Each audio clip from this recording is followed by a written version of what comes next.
is up, all my dorks, nerds, geeks, and gamers? It's your host Ghost here, and you're watching a brand new episode of Wet Ink.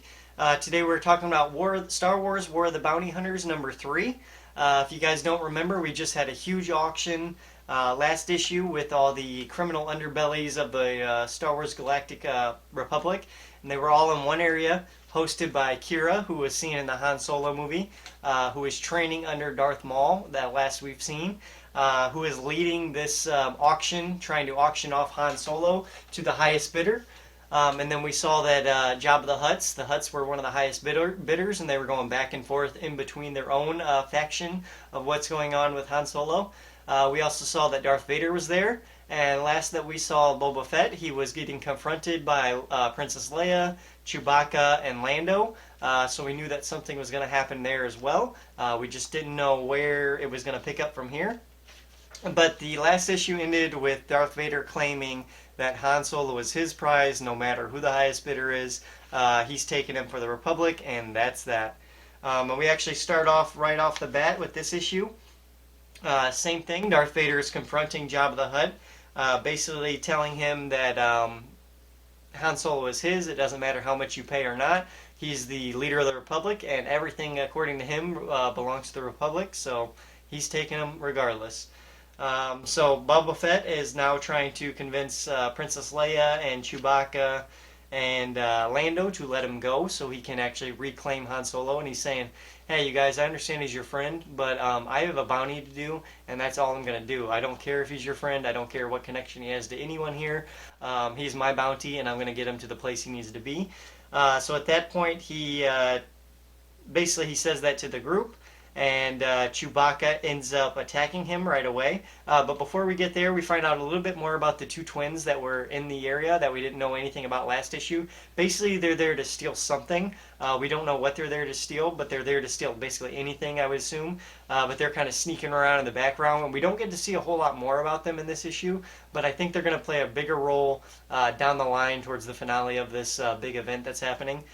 So we will see them again, I'm sure. But Chewbacca attacks Han Solo, or attacks Boba Fett, picks him up off the ground, at the same time that Darth Vader is threatening the Hutts, threatening to force choke them and put the fear back into them to remind them who is boss. One of the funniest lines comes from Lando Calrissian, and he basically is looking at Chewbacca, and he basically tells him, Chewbacca, whoop his butt, like, go for it, destroy Boba Fett. And of course Chewbacca tries, they roll around a bit.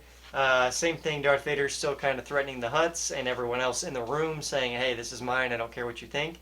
And just then, Boba Fett decides to, he lights Chewbacca up. He uses his flamethrower, and I've never seen this in the comic books, I've never seen this in the animated show, I've never seen this in the movies. Chewbacca's fur gets lit up, and he is on fire, he's screaming. Lando freaks out, takes his cape off and puts it over Chewbacca, starts putting the fire out. Then Boba Fett then takes Princess Leia's gun, points it at her, and he says, I'm not trying to hurt you.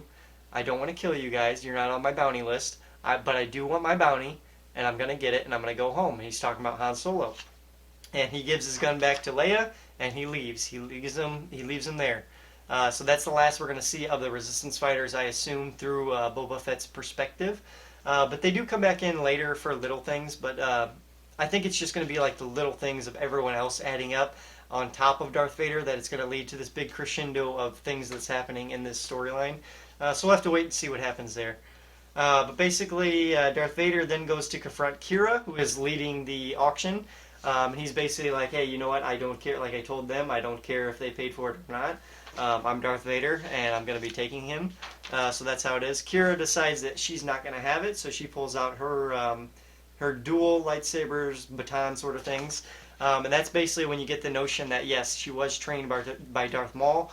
She does have his same moves and accountabilities, and she is moving gracefully, flipping over Vader, doing very Maul sort of stuff.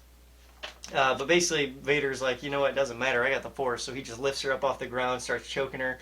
She has these bombs in her sword that she releases, which gives Vader enough time to drop her. Or he doesn't really drop her, he more like he throws her in a Han Solo and knocks her out.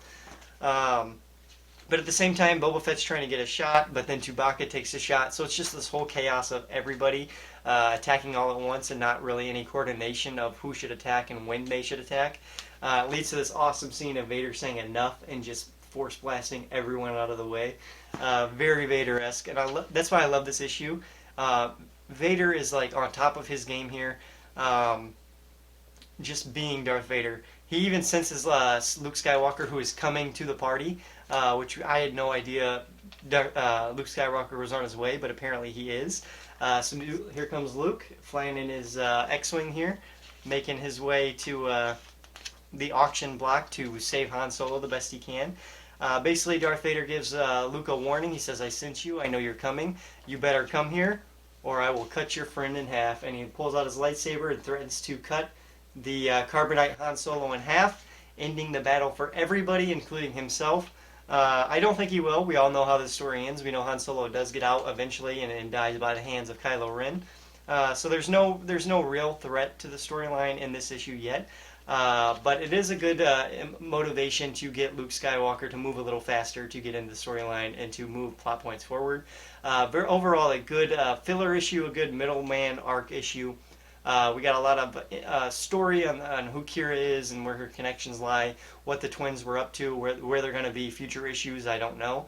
But we also tied up some loose ends with the Leia and Chewbacca and Solo and Lando and Boba Fett kind of tying up their problems and kind of going their separate ways and understanding that they don't have to get in each other's way to move this plot forward and have the story continue the way it needs to. But overall, a very interesting storyline. I love it. It reminds me of